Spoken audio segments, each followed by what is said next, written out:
8 SEC on SEC games this week. We have a loaded slate, some danger spots this Saturday. It is time to get the squad together. You're talking ball with the SEC squad. From Alabama to Tennessee, from Georgia to Oklahoma, from Auburn to Texas, it's the local experts of the Locked On Podcast Network bringing you scoops, breakdowns, and the most comprehensive preview of the upcoming SEC weekend. It's the SEC squad, and we have a seat for you. Hurt feelings and thin skins are prohibited. Squad up, you're part of the SEC squad. What is happening, everybody? Welcome into the SEC squad. Sit back, grab your favorite beverage, and join us as we get you ready for another week talking all things SEC. And today's episode is brought to you by FanDuel. Right now, new customers can bet just $5, and if your bet wins, you'll get $300 in bonus bets to use across the app. Download the FanDuel app today. Let's welcome in our squad this week. We've got Stephen Willis, host of Locked On Ole Miss, John Neighbors, Locked On Razorbacks, Jimmy Stein, Locked On Bama, Corey Burton, Locked On Vandy. I'm Chris Gordy, host of Locked On SEC. I think we'll have a few other squad members join us throughout the show, but let's dive into it, gents. As we do every week this time of the show, we start with give us a prediction for your team this week. Doesn't have to be a score prediction, but something that might happen in your game. Stephen, we'll start with you. You got a big one this week.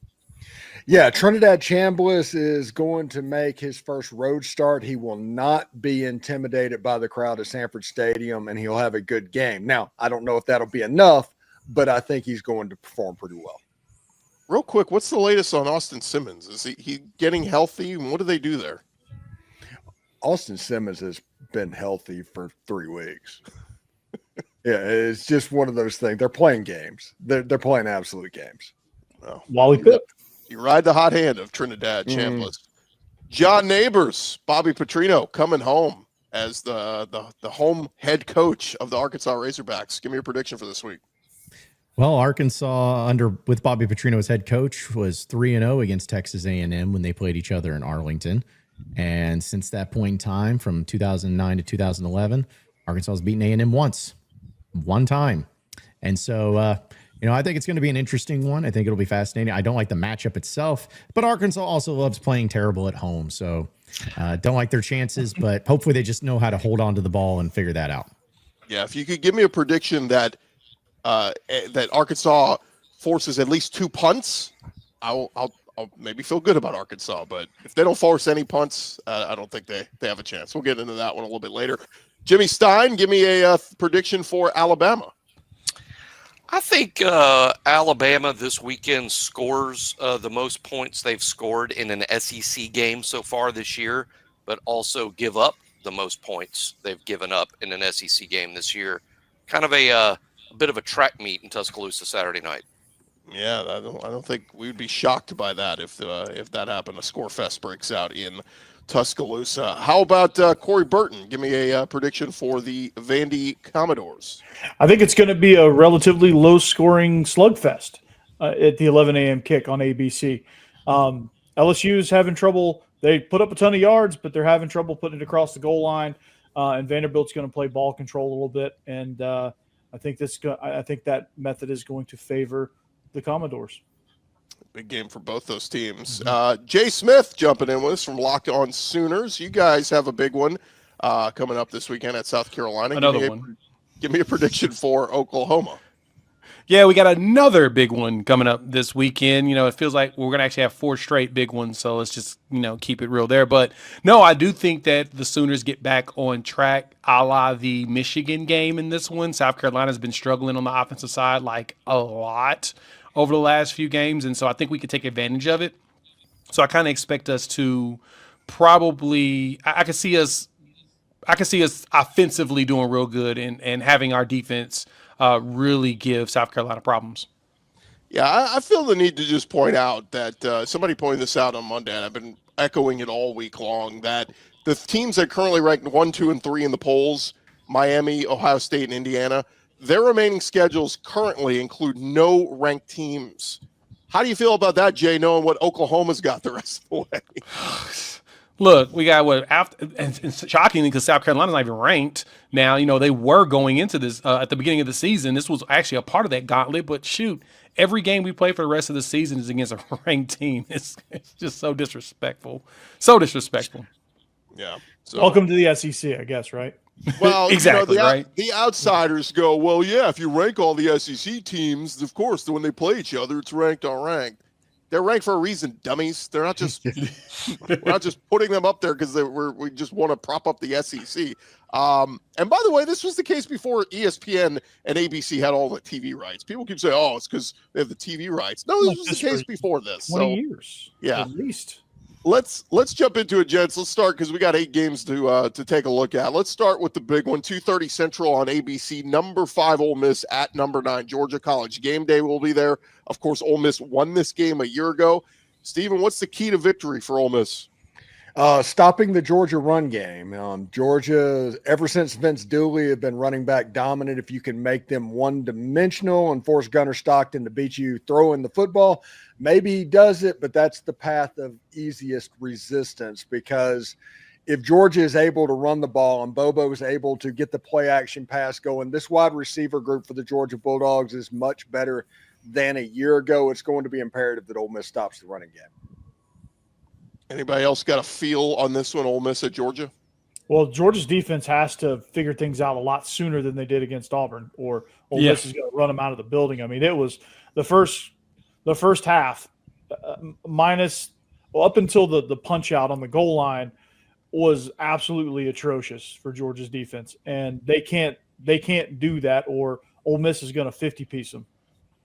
Yeah, to me, the Washington State game was not a true indication of who Ole Miss actually is. That was the perfect example of an overlook. That was a perfect example of a trap game. I tried to tell, I mentioned that to some folks before. I was like, hey, man, Washington State's going to give Ole Miss problems only because Ole Miss has Georgia the next week. And that's exactly what it looked like. It just looked like they just was discombobulated for a game that they shouldn't have been. And rightfully so. Georgia is going to be a tough challenge, but Georgia isn't the Georgia of years past. You can see there's some cracks there. There's some spots you can take advantage. And I think Ole Miss, if they are willing to just air it out nonstop, just like in the Tennessee game, they have a good chance of being spoiler out there. If I flip it, oh, go ahead, Jimmy. I think Ole Miss through the first half of the season has looked like a better football team than Georgia for much of the first half of the season, but it's also very difficult to imagine or wrap my head around that Georgia could have 2 home losses already. Yeah, I was gonna say that the other, if I were to flip this, I would say Ole Miss, I think strength of schedule is somewhere like 86 or 68, something like that so far. Georgia's is top 10. This is the first true real test for Trinidad Chambliss outside of the confines of Oxford. Maybe the clock strikes midnight on Cinderella because Georgia held Auburn to 50 yards of offense in the second half. Maybe the Georgia defense goes, we found ourselves. This is who we are. And, maybe Trinidad looks more like the Ferris State quarterback. Look, maybe not. If Ole Miss wins this one, I think they're going 11-1. I mean, I think that's a lock. They're going to Atlanta if they win this one, in my opinion. I agree. Yeah, I think so too. But the thing about the Ole Miss side of things is, like, I just see how many one possession games that they've won this year, which is great because, I mean, you win, and that's what shows you how good of a team you are. It just makes me wonder, it's like at some point in time, is that going to be one case or the other? Does that show just how good this team is and how experienced they are and how much they are just built for this? Or is it more of, hey, you've been playing with fire a little bit and it's going to come back and get you at some point in time? To me, it's fascinating because, again, I don't think Georgia's, like has been said, as good as what they were previously. But I also feel like Ole Miss, you got to go all in on this one, because I agree. If you win this game and you're Ole Miss, you not only will be going to Atlanta, you better be going to Atlanta, because there'll be zero excuse for you not getting to Atlanta for the first time, not getting into the playoff. And Lane Kiffin, he'll never get it done. If they beat Georgia and they still don't get into the playoff, they'll never get it done under Lane Kiffin. Yeah, and the one-score games that everybody likes to point out, just like John just did, all of those games almost was ahead by 2 scores late in the fourth quarter, and it was like a touchdown that made it a one-score game. It wasn't like a year ago where it was a true one-score game. I do agree that if you keep playing with fire, eventually you're going to get burned. But they've looked increasingly good, except for that Washington State game, which – listen, the rumor is that Lane Kiffin was practicing for Georgia and the Ole Miss Rebels during the bye week. And he said we did it for 2 days, and I view it kind of like military technology, where what you hear is only about 20% of what is there. So if he admitted to 2 days, he probably did it closer to 5 or 6. Well, just tell them do not say get your popcorn ready, because that thing could get really ugly really fast. That was one of my keys. Whenever I gave the keys this weekend, is like, Lane Kiffin, stop it. Just coach the game like you did against the Georgia Bulldogs a year ago. Take the points. Be extremely boring. Don't go crazy. There's several things that could get Ole Miss in trouble in this game. One is Trinidad Chambliss playing, and he kind of like the crowd gets to him, because this will be the biggest crowd that he's ever played in front of. So if that happens, that's a problem. An early turnover, short fields, Georgia. There's several different ways for Georgia to win this game, because, other than Alabama, they don't lose in Athens, basically. It goes back to the South Carolina game in 2019. John, Go ahead. We'll see how it goes. I feel, let's just say, cautiously optimistic about this game. Real quick, raise your hand if you think Ole Miss gets it done in Athens. Okay, only Steven. All the rest of us are going to stick with Georgia at home. All right. I like others, can't fathom Georgia losing at home twice. It just doesn't sound right. Until I see it happen, it's hard to believe it happened. It's one of those things. Yeah. Nothing against even Ole Miss. It's just I need to witness it in real life, and then I can say, "Oh, okay, well, it is possible." Schumann and Bobo better get going in the first half. That's all I got to say. Somebody said SEC teams, only one SEC team loses at home each week by average. Texas plays in Kentucky. So there we go. There's the average. Yeah, fair point. Yep. Coming up next, guys, we will touch on two of the other big games happening this weekend, starting with LSU at Vandy. More squad show coming your way next. Back to the squad show in just a second, but when the opening whistle blows on a new repair, get your crew moving forward with Supply House. Order today and see parts on your doorstep tomorrow. Over 280,000 plumbing, HVAC, and electrical items from the most trusted brands in the business. Their real-time inventory and honest lead times keep you from punting on projects, while their industry-leading customer service always has your blind side covered. If you need parts fast for a project you're getting started on, Supply House, they got next-day delivery. Talk about a game changer. The part finder tools and 3D schematics can save you hours on jobs where every detail matters. And you can join their free Trademaster program today and start scoring some serious perks like priority shipping, lower prices, even a dedicated support line to give you that attention that you may need. Visit supplyhouse.com and you can sign up for free and use our promo code SHCollege5. That's going to get you 5% off your first order. That's over at supplyhouse.com. Real people, real service. This episode also brought to you by our friends at FanDuel. And, of course, NFL season, we're in the thick of it. College football as well. And FanDuel still got that offer that you do not want to miss. If you have not signed up yet, take advantage of it. Right now, new customers can bet just $5 and get $300 in bonus bets if you win. That's right. You pick a bet, you put down $5. If it hits, you'll unlock $300 in bonus bets to use across the app. Very cool stuff there. Of course, FanDuel giving you plenty of different ways to get in on the action, from parlays to player props, even the live lines during games going on at that minute. You can make it happen. Makes watching football even more exciting when you got a little something extra riding on the action. So whether you're a casual fan or you love diving into the stats, FanDuel, they're going to make your game day experience so much better. So what are you waiting for? Get started today at FanDuel.com. It's going to let you download the app, and you can get started today for free and take advantage of that great offer over at FanDuel.com. SEC Squad Show rolling along here, and guys, it is going to be number 10 LSU at number 17 Vanderbilt. Both teams 5-1. A big game for both sides, Corey, because LSU, they came into the season fancying themselves a playoff team, so that means they need to win this one. For Vandy, internally they probably had playoff hopes, but I think other other people on the outside would just go, look, if Vandy goes 8-4, that's a great year.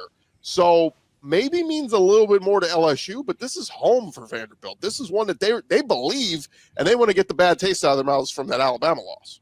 Yeah, Chris, don't get it twisted. Internally, they got playoffs on their mind, right, wrong, or indifferent. That like Diego Pavia keeps reiterating that fact. Hey, everything's still out in front of us. So the importance of this game is just as significant for Vandy as it is LSU. Now, for LSU, what I've noticed in doing some stat dives, and I actually watched a little bit of that South Carolina game, is they racked up a ton of yards, but they can't put it across the goal line. It's weird because they can't. They turn the ball over twice in the red zone, once going into the end zone, once inside the 10.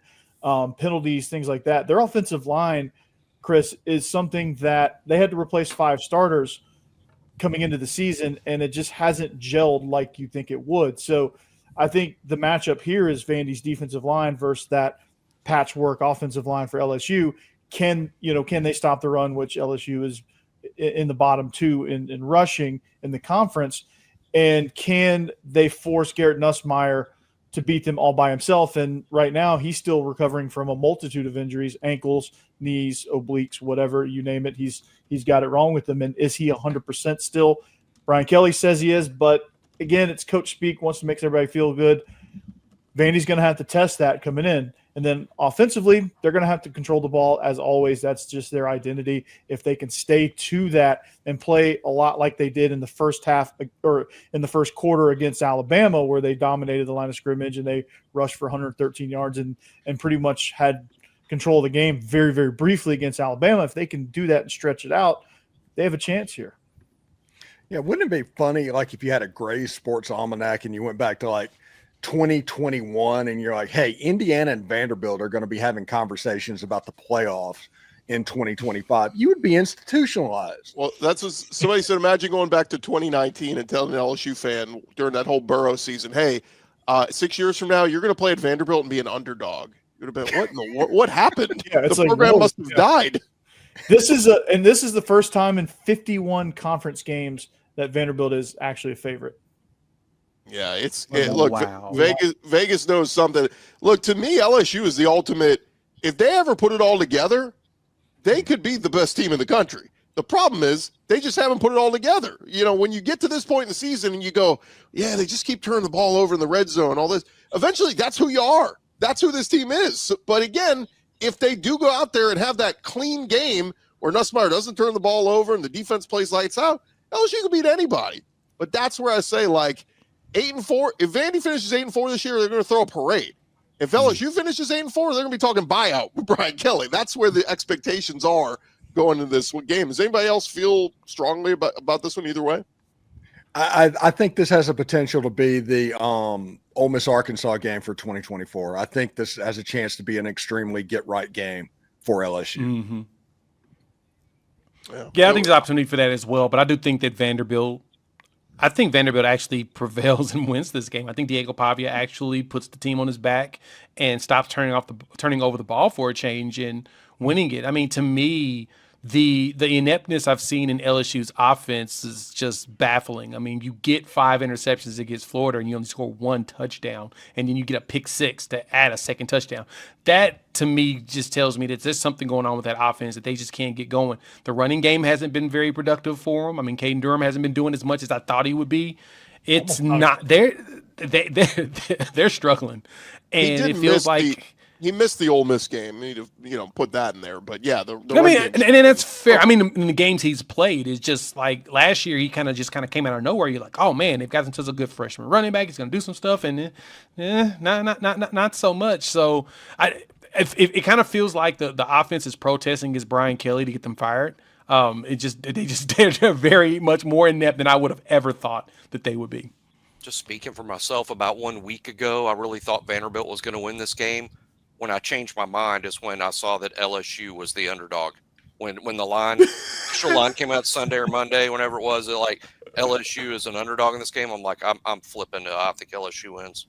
Well, the LSU defense too. I mean, they held Lenore Sellers to what? I think it was 22 rushes for 19 yards. I mean, if they did that to Sellers, Trinidad Chambliss got a couple good runs on him, but I think they learned from that. And if they do what they did to Sellers, Pavia, has nowhere to run. It could look a lot more like that game at the end of last season in Baton Rouge, where Pavia scored early and then it was tough rowing the rest of the game. So that's the best defense in the SEC.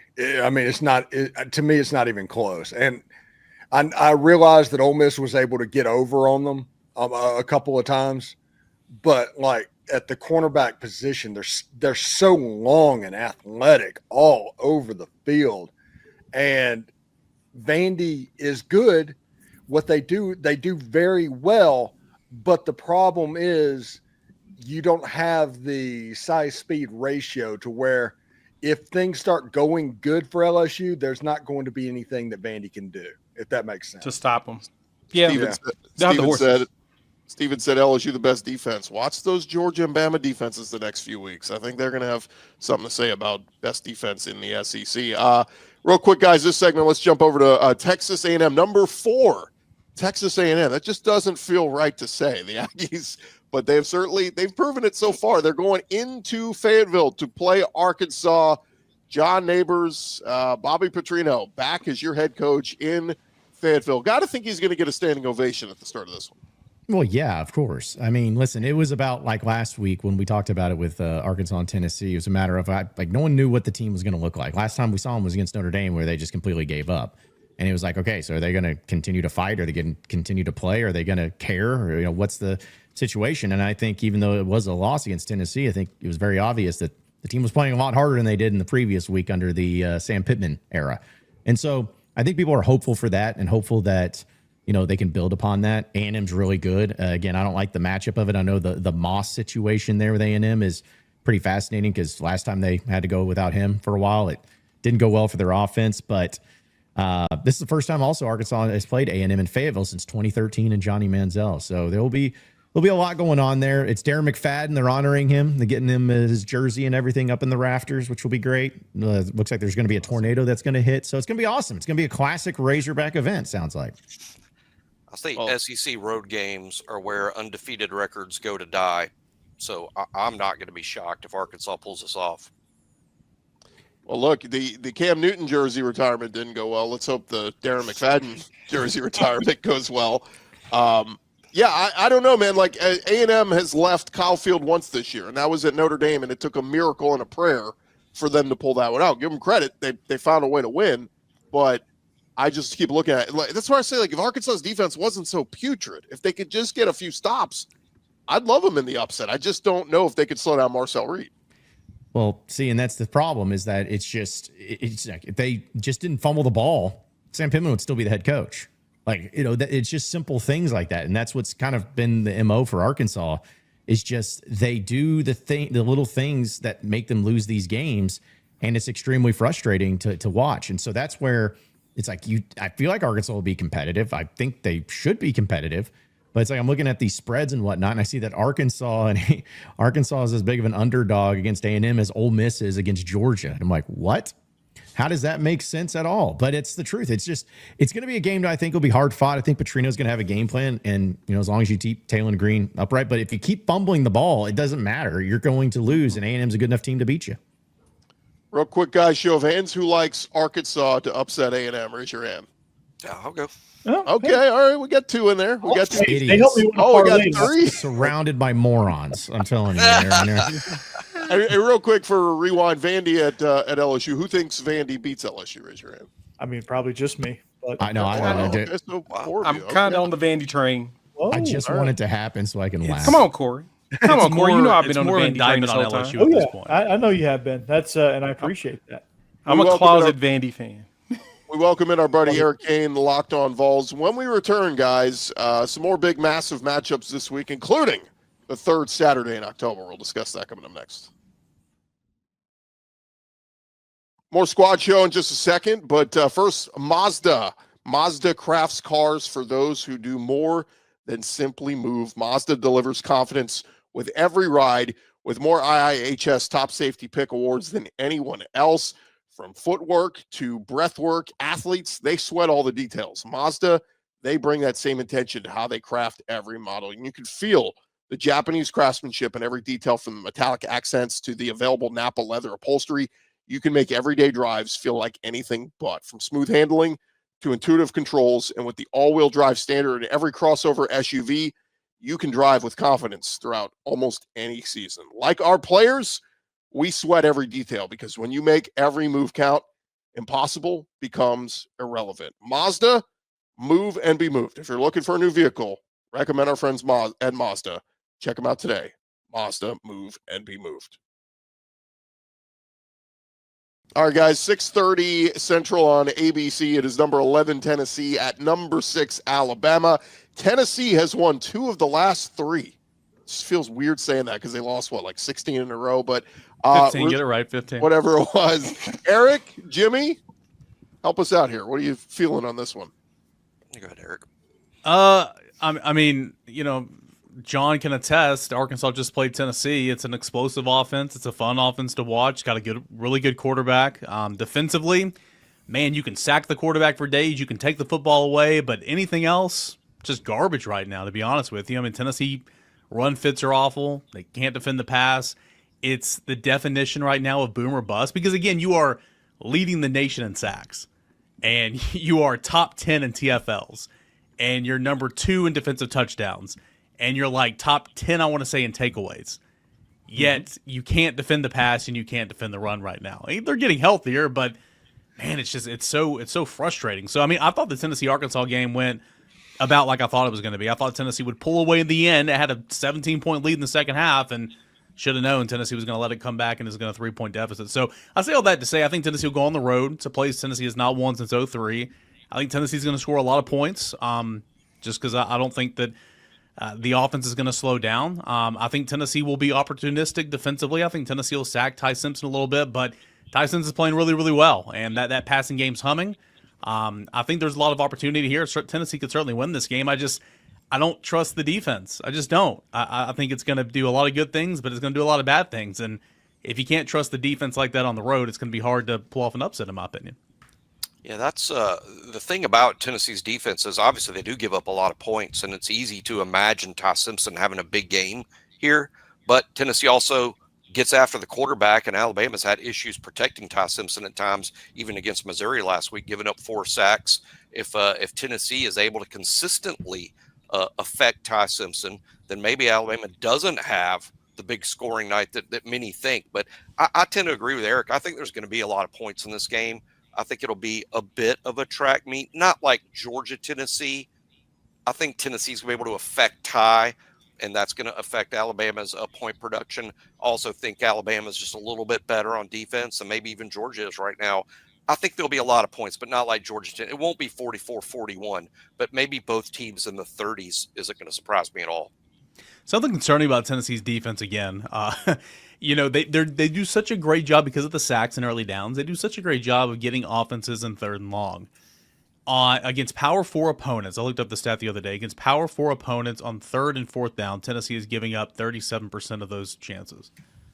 They're better in 3rd and short, man. It's incredible right now. So get off the field. And Ty Simpson's playing is arguably better than anybody right now in terms of the quarterback position. So it's going to be interesting. I do have a question for you, Jimmy. I haven't watched every single Alabama game. Obviously, watched them play Vanderbilt. Watched a little bit of the game last week against Missouri. A lot of scrimmage is a bit puzzling. You mentioned the offensive line. They've given up 13 sacks. Only 9 sacks defensively as well. I think Tennessee might have the advantage on paper, at least in the line of scrimmage. But that was a little perplexing to see only 9 sacks defensively for that defense. Yeah, rushing the quarterback has been an issue. The secondary is very good. However, that's how Alabama makes up for maybe the lack of a pass rush. The secondary is outstanding, but you can't expect that they're going to cover. Tennessee's top 3 receivers are really as good as anybody's in the league. They're not going to be able to cover those guys, forever back there. So you are going to have to get to the quarterback. Alabama's lost 2 or 3 guys from their front 7. For season-ending injuries. I think that's affected the pass rush to some degree. But no doubt, Eric, it is an issue in terms of protecting the quarterback and rushing the passer. Alabama doesn't excel at either. They just make up for it in other areas. Real quick, guys, because we got a few more games we want to touch on. Raise your hand if you're going to go with Bama at home. We got 1, 2. Oh, no. Oh, no, I'm going to. Sorry. Everybody's going Bama? Whoa. Oh, Jimmy. Kiss of death. You know what happens? Mine's always asked me later in the week. I might change my mind, but I mean, again, right now, Tennessee can certainly win this game. I do not trust the defense, and mean, it's hard to argue that right now. It feels like Bama too, having to get up every week for these ranked teams that eventually one of them they're going to fall flat. Not many SEC teams have ever beaten 4 ranked SEC opponents in a row without a bye week somewhere in there. Yeah. It would be an historic win for Alabama in that sense. Well, they're going to go and get it. Give DeBoer credit too, the balls to go for it on the 4th downs, and I mean he's pulling all the right Black hoodie, baby. right now. Yeah, it's working. Jay Smith, number 14, Oklahoma is at South Carolina. Give us a quick thought on that one. Oklahoma was embarrassing on the offensive side of the ball. He looked like the 2024 team. I mentioned that on the reaction show. John Mateer, he said that it was all on him. His eyes were in the wrong spots, and I think that he has an opportunity to bounce back, and I think he will. This will be his first true road test, even though the Texas game is a neutral site. It's really weird with the 50-50 split as far as the fans, but it's also very awesome. William Bryce ain't no punk. The good thing is at 11:45 in the morning. So I think that that's kind of like a beneficial thing for us is we're not playing there at night. If we were playing at night, I'd be extremely concerned. But South Carolina has struggled like a lot more than I even thought they would. Like I thought they'd be good. I had questions about their wide receiver room. I had questions about who was going to be the running back. And then when Faison got approved to play, I was like, all right, I think they may figure it out. He ain't figured it out either. It's been bad. They fired their offensive line coach this week before the game. Whoo, buddy. Usually when you start firing position coaches in the season, you might be the head coach, be on that hot seat very, very, very soon too. So, and their defense is just not as stout as I was thinking it was going to be. The defensive line, I mean, Dylan Stewart is it, but at the same time, who else has really stepped up for them, right? They ain't got those NFL guys anymore. So they're looking pedestrian right now. Now, could they figure it out? Sure. Could this be the game they figure it out? There's always a possibility. But I do think that our defense is going to give Lenore Sellers way too many problems. This time around, they're going to actually try to figure out how to wrap up and tackle people for a change instead of letting people go. And if we can hold them to only one score on the offensive side like we did Texas, in which they got that kick return that gave it the 2-score piece, if we can keep them to just one offensive score and no special teams, I think we can win this game probably like 20-10. It's going to be a low-scoring game again, which I'm really getting tired of. But at the same time, 'tis his life. What did you think of your coach saying this week? This isn't the old Big 12 days where Oklahoma destroys everybody every single week except one game of the year. Talking about how tough it is to play in the SEC, being a one-possession league. Look, he pissed off the Big 12. They responded. Oh, yeah, their feelings were hurt. They said that he lost 8 conference games. This is his first time as head coach. Sure, I mean, totally true. He also won 7 Big 12 championships as a defensive coordinator. So let's not pretend like he didn't know what it was like playing in the Big 12. He was beating the dog out of those teams, too. And then someone posted a graphic. Yeah. Somebody posted a graphic showing Oklahoma's 14 conference championships with everybody else having a total of 18 combined. So that tells you that they're not going to catch up to Oklahoma's number. But I digress. He's right. Go look at the scores. I mean, we just got through talking about it. Even though some of them are backdoor covers on that, a lot of the SEC games have been one-score games.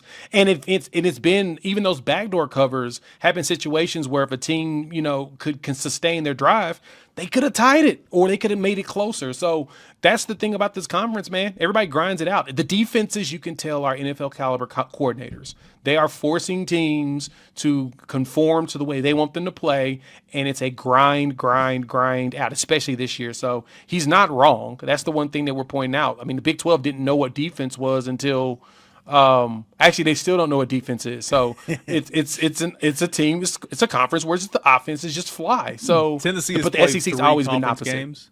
Sorry to cut you off. Tennessee's played 3 conference games. All 3 have been one-score outcomes. I mean, it's insane. There you go. That's my point. Again, you guys know my thoughts on the defense right now, but like that's still pretty wild just to think about it. I think Brian Kelly pointed out that last year the average margin of victory in SEC games was, I think, 17 points, and he said this year so far it's 10. Yeah, so it just showed Yeah, Vanderbilt was they had 8 one-score games last year. I mean, they were just as close to 2-10 as they were 10-2. I mean, it's pretty wild. So I think I saw somewhere on Twitter that it's closer than the NFL. By the way, the margin of victory. To that point, please, someone tell me where Brent Venables was wrong about the toughness of this conference. No one can. People just hate that. They hate the SEC because they've dominated for so long and all the championships and all the most draft picks and all this. That anytime they get, Anytime they can get a shot in, they get a shot in. All right, real quick, guys. A few other games. Skin. It's prohibited around here. A few other games just to get a quick thought on. Mississippi State at Florida. Anybody got a feel on this one? Because there are rumblings this could be Billy Napier's swan song. If he loses, like there's loses. literally no choice. Like if he loses, got to be it. And if you're a Florida fan, if you win, it's like, God, here we go again. Like just prolonging the inevitable. I Lose think a that's game so we can get fired. That's literally what they're saying. Just lose so you can get fired, man. I think this is a game that Mississippi State can take. Obviously, Florida's been much better than what the record indicates defensively. They're playing better offensively, but I think this is a game Mississippi State can absolutely win. Yeah, no doubt. You're exactly right there, Eric. They just got to play clean and even just cut their penalties in half, and they'll have a chance. And is the pressure on at Florida with Penn State now open, Arkansas's open? Maybe Florida's like, we got to get Napier out of here so we can start vetting some candidates here. The vetting Franklin's probably already going on. Yeah. They're vetting them anyway. Everybody they've already called about it, but James Franklin in Florida would be scary as heck. Oh, it would be. We saw what he did at Vandy when he was there. He'd be terrifying down there with the program that feels like they really, really, really, really want to win and has shown that they can win at certain points. Now, I think they're still cursed for firing Dan Mullins after, the success he had there. They're going to probably, if they do hire James Franklin, it probably may get worse just because they're in purgatory for being disrespectful to the football gods. But whomst among us would have believed me if I told you that Mississippi State was coming in this game 4-2 and Florida was 2-4? Yeah. Well, neighbors, what was your tweet yesterday? Oh, I had a lot of them, so you're gonna have to remind me. about James Franklin and Hog fans. Oh, well, I mean, just that they're idiots if they don't want James Franklin. I mean, which apparently people in our Razorback land be like, you're an idiot if you think that James Franklin would be better than Sam Pittman. I'm like, you're the reason why the education is so low in Arkansas. It's so bad. But we'll say, don't be including Gordy, Arkansas in the college football coaches searches or anything. We got our coach, buddy. Okay. We got our coach. Well, look, don't get me wrong. Fans say that. Petrino wins some games here. That you might be right. Two other games to touch on real quick, guys. Number 21, Texas at Kentucky. We know Kentucky, Mark Stoops' days are kind of numbered here, but I'm looking for, is this a game that does Arch kind of have that big, he had a great game against Oklahoma, I say good, not great, but if he throws for 300 yards, 3 touchdowns against Kentucky, this could be the coming out party, right? Arch getting some confidence. If he's going to do that against any team, it would be Kentucky. This also could be Kentucky Ole Miss 2024. Yup, exactly. This could be exactly that. This could be the hangover from that win, that emotional rivalry win. They go to Kentucky and Kentucky beats them up, and they end up losing it. They're not ready for. It's going to be a rock fight that he may not be prepared for. They're probably overlooking Kentucky because Texas has right after them Mississippi State on the road back-to-back weeks, and then Vanderbilt. They could be trying to overlook them and say, we need to prepare for Vandy. Games to overlook Kentucky for. Gotta love that. It's crazy that people are overlooking teams to play Vandy too. Isn't that crazy? Look, that's amazing. And I'm here for that. Also crazy in the SEC that you get Kentucky, Mississippi State, and Vanderbilt in a row, by the way. That's nothing against those teams because they're all pretty good. But when you look at all 16 teams in the league, that's a quite fortunate stretch. Bama would have liked one of those the last few weeks, Jimmy. Yeah. And it's not like what Oklahoma's about to face starting. I was about to say starting now, starting a couple of weeks ago, and then for the rest of the way. Right.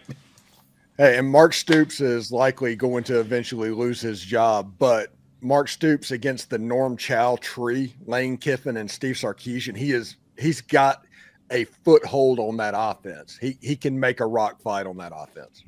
Norm Chow. Look, for one more week, though, Texas is alive in the playoff hunt. They can do this. They just have to run the table. No one wants that. Oh my gosh.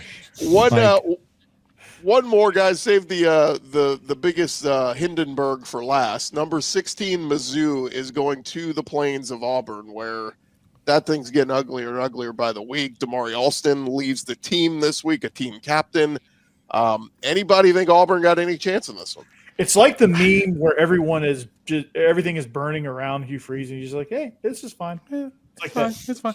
The question is, how much golfing is Hugh Freeze going to do before this game to prepare himself for the battle? Because, truth be told, this feels like yet another game where a coach is probably going to get fired if they lose this one. Between Florida and Auburn and possibly Kentucky, those 3 teams, I feel like somebody's going to lose their job if they lose, and we may see 3 people get fired in the same week. That would be wild. On3 keeps making graphics about earlier in the week about Auburn flipping this recruit and getting this recruit. First of all, it's wild that going on a little bit of a run right there whenever the coach is really on the hot seat. But every time I saw that graphic, I'm like, is he fired? Is he fired? Maybe that's Me too. Me too. Every time. I'm like, stop posting Auburn pictures. Stop posting pictures of Hugh Freeze. You keep making me think that he's fired. Do not do it anymore. How about the fact that when Austin left the team, they put out like violation of team, some sort of verbiage that made it sound like didn't meet Austin was expectations. some sort of something Didn't like meet that. expectations. And Standards of the team. yeah, good luck recruiting if you can throw your players under the bus whenever they're trying to make money, because that's what this is about. He just wants another year to make money because he's not going to play in the NFL.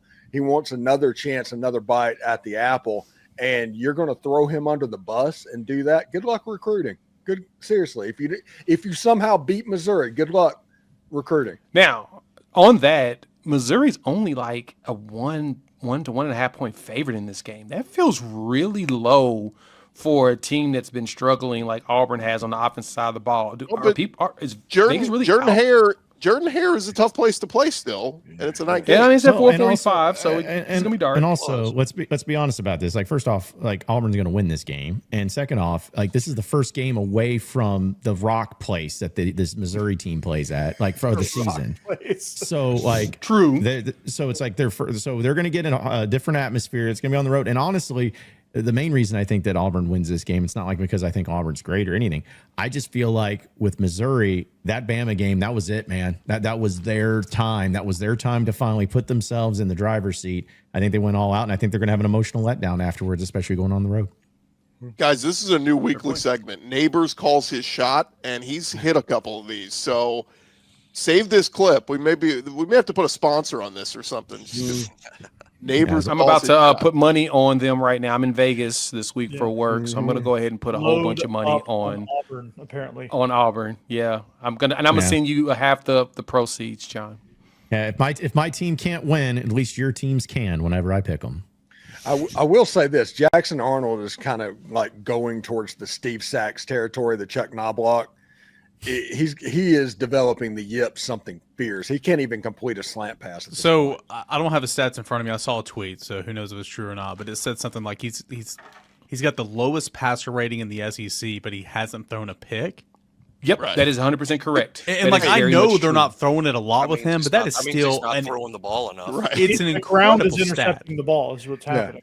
Yeah, well, they don't throw it down the field because he can't. And every time they try to throw it down the field, he gets sacked. They've got a great wide receiver core, but it's just kind of going to waste.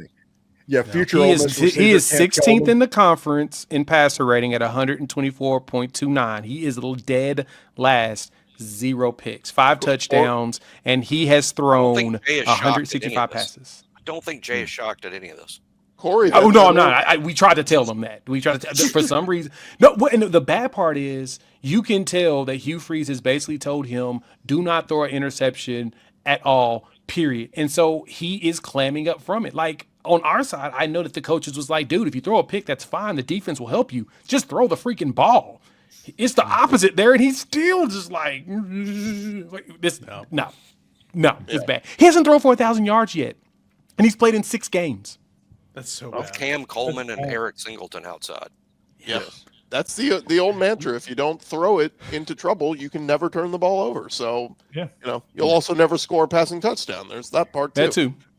Jimmy, it's future Lane Kiffin wide receiver Cam Coleman. If he was tired, there will be a significant portal watch going on there. Yeah, Ohio State on line 1. They want Jeremiah Smith and Cam Coleman next year. That would be absolute insanity. But, gents, it's been a good week for the squad show. Hopefully, we wish good luck to all your teams this week, and hopefully none of them lose. Eric and Jimmy, sorry, one of them has to lose. Remember to follow and subscribe to Locked On SEC, or your favorite SEC school will be covering your team every day throughout the season. Part of the Locked On Podcast Network covering your team every day. For Jay, Steven, John, Corey, Jimmy, Eric, I'm Chris. We'll talk to you guys next week on the Squad Show. Peace. Go Balls. Go Balls. Anchor down. Hotty toddy. Boomer Sooner. That Texas A&M dog sucks.